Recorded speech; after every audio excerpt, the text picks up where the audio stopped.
What is going on, guys? Happy Saturday. Let's go. Back to back straight bet sweeps. Nice little run here going.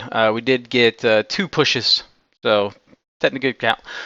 The Yankees game got rained out, and then the Padres Miami just hit 8. So push there, but we hit everything else. We hit the Cleveland Minnesota over 8, the Cincinnati Milwaukee. That was about as sweat free as imaginable. We were on the Reds. That was wrong. Astros money line play of the day. That was just, that was beautiful. It was a work of art, really. Milwaukee team total over 4.5. Check that box in the second inning. So that was very sweat free. Parlays, let's see. San Francisco Giants only won by 1. We needed them to win by 2, so we barely missed there. The next one, the Reds just didn't score until the 7th inning. We easily hit the O's race to 3. Padres got us the team total over 2.5 in extras. So we just needed the Reds to come through, and they couldn't. Ample opportunities. So many opportunities. They just couldn't find a clutch hit at all. And then the last bet, obviously, Philly ended up losing, and then KC blew a game, which really hurt. Overall, we went 9-5 picking games, so not bad there. Phillies, very disappointing walk-off home run there. They just couldn't get the bats going. The Royals, like I said, blew the game. The Braves came back from like 4 down, tied it, and then they blew it. The Mets were just never in it, and neither were the Reds. But other than that, decent day. Props, we kind of sucked. Like I said, yesterday was a weird day. I didn't put a ton of time into props, so not shocking. And then the Nerfies, man. Garrett Crochet, what the hell, man? This guy, I don't know if we can count on him for Nerfies anymore. He got absolutely rocked again. So GG there. And then Baltimore led the game off with a home run. So overall, good day. 2.18 units. We are clawing our way back from that early deficit in August. We're only down 1.1 units. So let's get it all back today and go back in the green for August. I'm excited. We got a 16 game slate. I don't see the lines for the Giants game, but we'll talk about it, but it's not on here. So before we do that, guys, thank you to everybody who subscribed yesterday, who liked the video. Please continue to do that. We are chasing 100 subs, so we are only like 10 or 11 away. So if you can, hit that subscribe button. We'll put a smile on my face, and it tells me that you like small puppies. If you don't subscribe, you hate puppies. Nobody likes people that hates puppies. Anyway, Rangers-Yankees. Eovaldi going up against Rodon.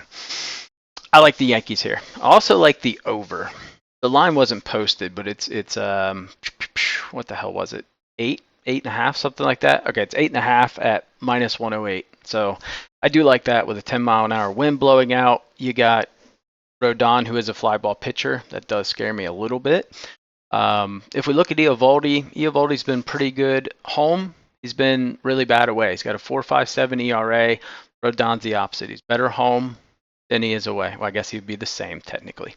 But if we look at Eovaldi, he played for Boston, so a lot of experience. He's got 20 games against the Yankees since 2018. He's got a 3.45 ERA. We look at his last 4 away starts, 15 earned runs. Like I said, not great. Rodon has not faced the Rangers since 2018, so there's not a lot of familiarity there, which I think works in the Yankees' favor. And then if we look at 2 hitters that really like hitting off Eovaldi, Aaron Judge is hitting 357 with 2 dingers. Stanton's hitting 273 with 4 home runs. So if you're looking for a home run prop today, I would highly advise one of those 2, especially with the wind blowing out today. But if we look at the Yankees, they're just hitting the ball, right? And now they've had some rest. I think they come out charged up, ready to kick some ass here. So I like them in Game 1. I know they're heavily favored in Game 2 with Garrett Cole on the mound. I just want to go Game 1. I want to go Game 1, and we'll go from there. Next game, Athletics and Blue Jays. We were on the Blue Jays yesterday. Didn't quite score with the frequency that I thought they would, and the A's didn't score at all. So there's that. A little nervous about this matchup. Yariel Rodriguez, he is much better at home, but his last outing against Baltimore, I believe, he went 0.1 innings. He managed to walk 4 people. He hit a guy, and he gave up like 5 earned runs. So I'm a little scared, to be honest. He's going up against Osvaldo Bido. This guy is not good. This guy is pretty bad. So there should be runs in abundance. So if you don't trust Yario or the bullpen, their bullpen sucks, by the way, 6.09 ERA. I would look at like a team total. Problem is it's juiced to like 5, a little high. But I like the Blue Jays to get the job done today. We're just seeing the A's bats go ice cold. I mean, look at the last 7 days. They are the worst hitting team in baseball again. So they've reverted back to probably where they should be. And we're seeing, Toronto cool off a little bit with runners in scoring position. But again, we look at the A's, terrible. Under 100 with runners in scoring position. So give me the Blue Jays here to get the job done today. Like I said, game 2 here. I'm not going to talk about it a whole lot. I mean, I would lean Yankees with Cole on the mound, but I need to see what happens in game 1. It's going to be a bullpen game for the Rangers in game 2. So that all depends on how long does Eovaldi last. Do they leave him out there to die? If he gets rocked early, do they pull him? So there's a lot of factors there that go into that. So move on past that. Padres and Marlins.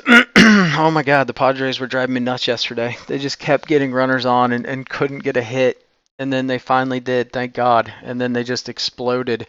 It was basically like a mirror of the Reds game when the Marlins lost in the 10th inning. Exact same thing. Padres just went off in the 10th. So that was good.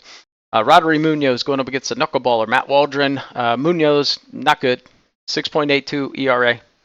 It's not good. He's going to give up some runs. Waldron did face Miami on May 28th really well. He gave up 6 hits over 7 innings, but no runs, 8 Ks. So he did quite well. I look for the Padres to really bounce back today. I mean, that was just a really shitty performance by them. But, Cabrera, man, dude, that's like 3 games in a row. He's been pitching very, very well. So this Marlins bullpen is taxed, man. They don't have a lot left in the tank. So I think it's one of those where if they do get to Munoz, like this guy's going to have a longer leash than normal because this bullpen is basically fucked right now. So they're going to have to go, he's going to have to go a little ways here. So hopefully the Marlins don't shit on our bet, but I really like Padres today. I wasn't huge on them yesterday. I liked the over, but I didn't have any bets per se on the Padres other than that alt total. Astros, Red Sox. We were on the Astros yesterday at plus 114. I'm fading Arrighetti. I don't like Arrighetti. This Winkowski guy has just pitched really good at home. I don't know what the hell the deal is, but I've tried to fade this guy twice at home, and he's spanked me both times. So I'm going to go ahead and embrace Arrighetti. This Red Sox team is a very left-handed centric lineup. Arrighetti is definitely weaker to lefties. So give me the Red Sox to get the job done today. 10.5's a little high on that run line, but it can be done. But I'm not going to touch it. I'll just take the Red Sox. If we look at their pitch splits, I mean, they've been torching right-handed hitters, so they should get to Arrighetti. This guy is nothing special whatsoever. All right, Angels Nats. Oof. I was on the Nats yesterday. I didn't bet it. That was just who we picked. They ended up coming back in the 8th to tie it, and then they won it in the 10th. Kind of fluky. It was like a fluky win, basically like an infield hit. That was an error. Yeah, kind of a fluky one. Corbin going up against Canning, just not an ideal pitching matchup here. That said, Canning pitched great against the Mets. He was K'ing people left and right. I think he had like 7 or 8 Ks against them. His K line today is 3.5. Stupid low. Really, really low for him. It's usually 5.5. So read into that what you will, right? They either expect him to get shelled, which his pitch splits don't look great. I'm not going to back Patrick Corbin. I just can't. I can't do it, man. He got absolutely drilled. The Nats, their pitch splits are a little off because they absolutely shit on Birdsong for the Giants. They rocked him a lot. So it's a little skewed because of that. If we look at the other 5 or 6 right-handed pitchers that started against them, they were highly successful. So I look for Canning to have some form of success for him anyway. 1 or 2 earned runs over 5 innings would be great, although it usually goes like 6 or 7. So I think he has an okay day. There's definitely should be runs. But I like the Angels bounce back and get the dub today. They should have won yesterday. I do like the Nerfy as well. It's minus 105. So I really just like the value of it. All right, Twins and Guardians. Man, Twins gained some ground yesterday. Swept the doubleheader. Interesting games. So today we've got Gavin Williams going up against Simeon Woods Richardson. I changed my mind on this. I went back and forth on this. I put probable fade. I'm going to take the over again. So we do have a bet on the over. I just outlined it to 8. Simeon Woods Richardson, man, his splits against righties and lefties are just not good. 300 average to lefties, 326 to righties. This guy just kind of lives on the edge. I feel like every inning he has somebody in scoring position, and he's got to magician his way out of it. I think Cleveland, we just have not seen the bats really peak yet, and I just gut feeling tells me today's the day. They're not going to want to lose 3 in a row to the Twins, right? I mean, they could be a half game away from taking first place. So the Twins, theoretically could be in first place after tomorrow if they lose today. So I just gut feeling they get to Richardson. Gavin Williams scares me a little bit. It's kind of hit or miss, but if we look at away, he's got a 0.59 away ERA. Very small sample size. So can't look into that too much. But if we look at Williams' last start, it's really like his first bad start. It was against the Orioles. 8 hits, 6 earned runs, and 8 Ks over 4 innings. So they really shelled him. But Woods Richardson, he faced the White Sox his last outing. Wasn't great. 4 innings, 6 earned runs, 3 Ks. So we go back to the start before that for Woods Richardson versus the Mets. 3.1 innings, 7 hits, 6 earned runs. So that's 2 bad starts. He just doesn't have electric stuff. That said, his splits look good. This is just purely a gut play. I think on paper it says go Twins, but call it baseball intuition that I'm gonna go Cleveland and pray that the Twins don't absolutely wreck Williams. I mean, his hard hit percentage scares the shit out of me. It's 47%. The one thing Woods Richardson does well is he has a lot of movement on his pitches, so his hard hit percentage is fairly low. But trusting Cleveland to nut up and get the job done today. All right, Brewers Reds. We don't really have to talk about this a lot. Pitch splits for Martinez look terrible. It's a bullpen game for the Reds. Brewers are the hottest team on the planet. So yeah, we're gonna go Brewers. I do think there's runs scored. I like the over 8. That 8 is way too low. I don't understand that. The Brewers have just been hitting that line themselves the past 5 games. So give me Brewers all day there. Fuck the Reds. But I love the Reds too. Anyway, Cardinals, Royals, bounce back day. Royals should get to Palante. They should score runs. I said it yesterday. We needed Lorenzen to get through the first 2 or 3 innings unscathed. That's just how he works. When he gets hit early. They put up 3 on him early, and that was costly. And then the bullpen just took care of the rest. They absolutely blew it. Pitch splits for Palante, not good. Royals are still coming up with those clutch hits. They did it several times last night. So I'm trusting their sticks to get the job done today. I think Waka has a nice bounce back performance for them. Royals all day, baby. White Sox, Cubbies. I mean, I'm on the Cubs. Cubs got up 7-0. They scored, 3 in the first, 4 in the second, something like that. They were up 7-0 after 2. Almost blew it. The White Sox clawed their way back to 6-7. They had bases loaded, 2 outs, and ended up getting out. So they actually could have had a walk-off hit on them, which we really haven't seen the Cubbies bullpen blow up. That was kind of the first one in quite a while. They actually had the best bullpen in baseball after having the worst 2 months ago. So interesting. We'll have to keep an eye on that. White Sox just not good against lefties. They're just really not a good team in general, obviously.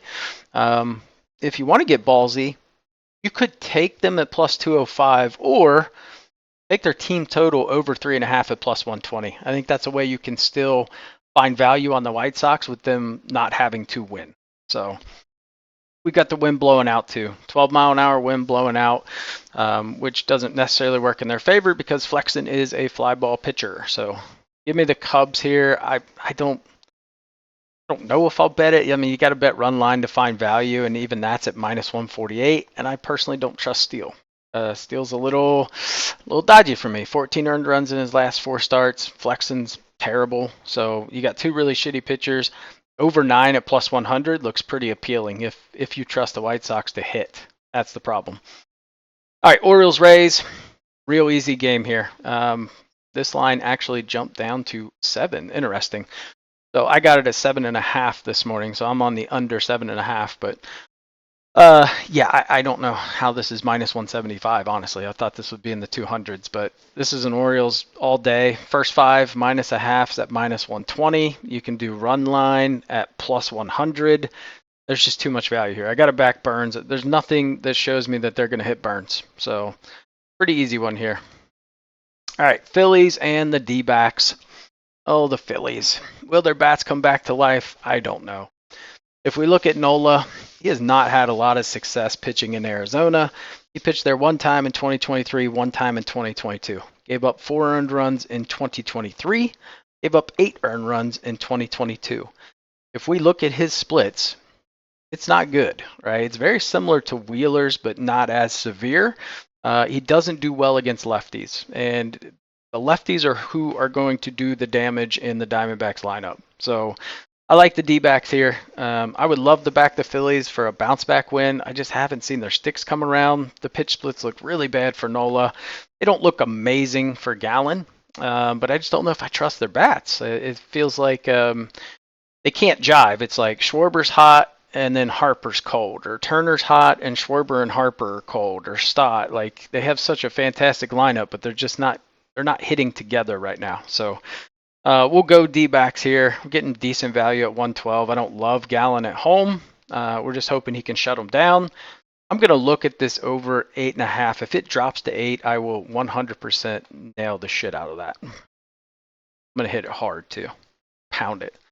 Okay, Braves and Rockies. Oh, the Braves. Man, I had a really nice bet last night. I should have listened to myself. I literally told myself the day before I was betting Rockies until I saw it was Gordon. He had a really good outing. We had his over 2.5 earned runs. They screwed us on that one. They took him out pretty early before we could get that. He had given up 2. Anyway, Max Fried going up against Dakota Hudson. I've also seen Cal Quantrill on here. I kind of hope it's Cal Quantrill, although neither scare me. They're both really bad. I'm trusting Max Fried has a good bounce back outing. He's had 2 bad outings in a row. A little scary. I don't know if I'll put money on the Braves today, if we're being honest. This is a very low play for me. There's more value betting the Rockies, honestly, and fading the Braves offense. But I do think the Braves win today, but the value's on the Rockies. All right, Paul Skeens day. Ooh. Paul Skeens going to Hollywood. He's got a .96 away ERA. Doing really well. That said, the Dodgers have had more success than any other team against Skeens. They got 3 earned runs. The Cubs got 3 earned runs in his first start, I think. But other than that, nobody's gotten 3 earned runs since this outing. He went 5 innings, 6 hits, 8 Ks. We look at Ryan. This guy's kind of an enigma. His expected ERA is 4.53, but he has just been pitching solid outing after solid outing. I don't really trust the Pirates' bats. I definitely don't trust their bullpen. I think Skeens will do his job. However, even if the Dodgers are down by 2 after Skeens leaves, let's say Skeens gets through 7, maybe, probably more like 6 with this lineup, they will hit him. So let's say he gets through 6. This Pirates bullpen getting through 3 innings, that's a scary prospect. There could be 9 runs in those 3 innings. So give me the Dodgers here. I think Ryan has an okay outing, right? We should see some regression here. I think this is probably the outing it happens. But even if he gives up 3, let's say Dodgers get 2. If they're down 1, I love them. We're in a good shape there. All right, Mets Mariners. We were on the Mets yesterday. The offense didn't show up. Didn't quite make the trip. But you know what I remembered, and I completely forgot, man. When teams go to Colorado when they leave, that first game after they leave, it's just, you can count on it. The offense sucks. So I think we still see that. It kind of continues through that whole series, it seems like. So I'm going to take the Mariners today. Logan Gilbert's decent at home. That said, his win-loss record is not good. He's 1-5. It's just the same thing, right? He pitches great games. It's just, will the Mariners offense show up? I think they will. I'm hedging my bets on it. Anaya, pretty good, 2.80 away ERA. So to me, it's just which team hits. I'm going to go Mariners. I do think it's the Mariners today. I like the Nerfy again, that game. Okay, so this technically would be the Giants game, but for some reason it's not on there. It is Logan Webb going up against the guy we thought it was going to be yesterday, Brant Hurler. So it's like another bullpen game. I'm not betting it. The Giants were no hit through 7 innings, or they were no hit through 6 innings, and then they scored 1 in the 7th, 8th, and 9th to win it. So offensively, I can't trust them. The value's on the Tigers. So that's kind of where I lean with that. Maybe like a Tigers first 5. When that line comes out, I'll look at it. Logan Webb, he's good at home, but we're just seeing too much regression. I don't trust him. Anywho, straight bets for today. Yankees race to 4 in game 1 at plus 100. Love it. Love it, love it, love it. They should get the Eovaldi. Orioles first 5 minus a half at minus 120. Just a value play rather than taking the full game at minus 175. Just what can we do to find value? I might even run back that race to 3, actually. You know what? Why did I not even think about looking at that? That's a fail on my part. I let each and every one of you down. That's my bad. What do we got? Race to 3. No, I did look at it. Never mind. It's terrible. Minus 165. Okay, so yeah, I like the first 5 minus a half. Give me the Reds and Brewers over 8. I feel like the Brewers can take care of probably 7 of those. And then give me Baltimore, Tampa Bay under 7.5 at minus 112. I don't think Baltimore goes off. It's just hard to score in Tropicana. And I don't think Tampa Bay scores hardly any. So even if it's 5-2, we win. And then give me Dodgers money line at minus 105. Parlays I like. Orioles, Brewers, Padres. I feel like that's a pretty straight, safe one. Who knows? But that's plus 338. And then give me Yankees in game 1, Royals and Mariners plus 406. And then I'll take Boston money line. I think they beat the Astros. Give me the Cleveland Minnesota game over 8. So that is an alt total. And then give me the Blue Jays money line at plus 404. And then you see the fun parlay or upset parlay is going to be Astros, Pirates, Phillies. Now I know technically the Pirates are the favorites. I don't know. I think by the time first pitch comes around, they will not be. So that's what I'm banking on. Prop leans, you guys can look through this. There's some hits, runs, and RBI props I like. I really like the Devers over 1.5 hits, runs, and RBIs. Just from a split perspective, it works out really well. This line's really low. I actually thought it was going to be like minus 170. So that's a good one. Let's see. Altuve under 2.5 hits, runs, and RBIs at minus 145. And then Canning over 3.5 Ks. That's probably my favorite. It's just like I said, it's usually 5.5. So we're getting a massive discount here against a Nationals team that strikes out a decent amount. So that line doesn't make a ton of sense to me. You can see Nerfies. There's what I like today. Font's wrong. I'm a stickler for being consistent. Anyway, these are leans that I was looking at, so I'll put these out to you guys each day too. I'll try to do that, but just ideas that I have that I'll look into throughout the day, and I might throw those out. And then last thing, follow me on Twitter, guys. I've been putting out plays the past 2 days in addition to some of these, and both of them have hit. So 2 for 2 on those, and then I'll put out some plays on there today. It'll be 1, maybe 2 plays on there. So appreciate you guys tuning in. Make sure you give the video a thumbs up. Like I said, subscribe to the channel. Follow me on Twitter or X or whatever the hell you call it. And we got another football video coming out right after this. So I will catch you guys tomorrow.